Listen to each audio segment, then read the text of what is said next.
દેવભૂમિ દ્વારકા જિલ્લામાં ખાસ કરીને જે વિસ્તારમાં વરસાદ વધારે થયો છે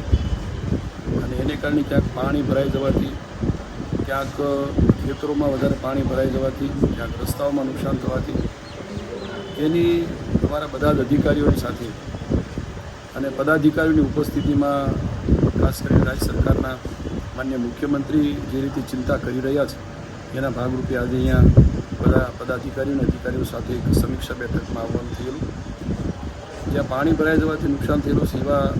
પાકનો નુકસાનીનો સર્વે, રસ્તાઓમાં, પછી આરોગ્યમાં, ટૂંકમાં તમામ વિભાગોની અંદર જ્યાં જ્યાં થોડું નુકસાની વગેરે જોવા મળ્યું છે એની વહેલી તકે સર્વે થાય અને સર્વે થયા પછી તાત્કાલિક એ અંગેની સહાય પણ એ લગત નુકસાનીના પ્રમાણમાં ચૂકવાય એ માટે અમે સમીક્ષા કરી છે. પીવાના પાણીની વાત હોય, આરોગ્યની વાત હોય, નગરપાલિકા વિસ્તાર હોય કે ગ્રામ્ય વિસ્તાર હોય, રસ્તાઓ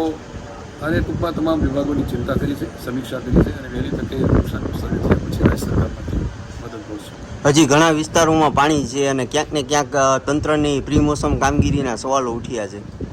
એ માટે પણ અહીંથી સમીક્ષા થઈ, જ્યાં પાણી નિકાલની વ્યવસ્થા કરવાની છે તાત્કાલિક એ પણ અમારા સિંચાઈ વિભાગ અને પાણી પુરવઠા વિભાગ અને બધા અમારા અધિકારીઓ પણ જ્યાં ધ્યાન ઉપર મૂક્યું છે ત્યાં વહેલી તકે એનો નિકાલ થાય અને ક્યાંય નુકસાન ન થાય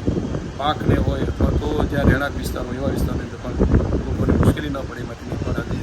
સમીક્ષા કરી છે અને એ માટે રાજ્ય સરકાર પણ ચિંતિત છે. લાસ્ટ ક્વેશ્ચન, જે રોગચાળા હાલ ફેલાઈ રહ્યા છે, ક્યાંક ને ક્યાંક પગમાં લોકોને જે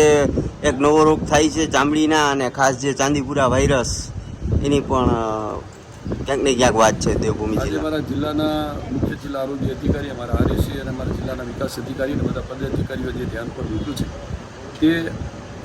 નગરપાલિકા વિસ્તારમાં ખૂબ ઝડપથી સાફ સફાઈ થાય, દવાનો છંટકાવ થાય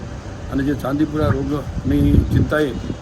જે ખાસ કરીને રાજ્ય સરકાર પણ એ પ્રમાણે આરોગ્ય વિભાગ પણ ચિંતા કરી રહ્યો છે, એના જિલ્લાના બધા અધિકારીઓએ પણ આ બાબતે ચિંતા વ્યક્ત કરી છે. ઝડપથી સફાઈ થાય, સ્વચ્છતા, દવા છંટકાય, એની સાથે સાથે અમારા જિલ્લાના આરોગ્ય અધિકારીઓ પણ દરેક ગામની મુલાકાત લે અને જરૂર પડે ત્યાં દરેક જગ્યાએ આ બાબતે ખૂબ સાવચેતી રખાય માટેની આજે ચિંતા વ્યક્ત કરી છે.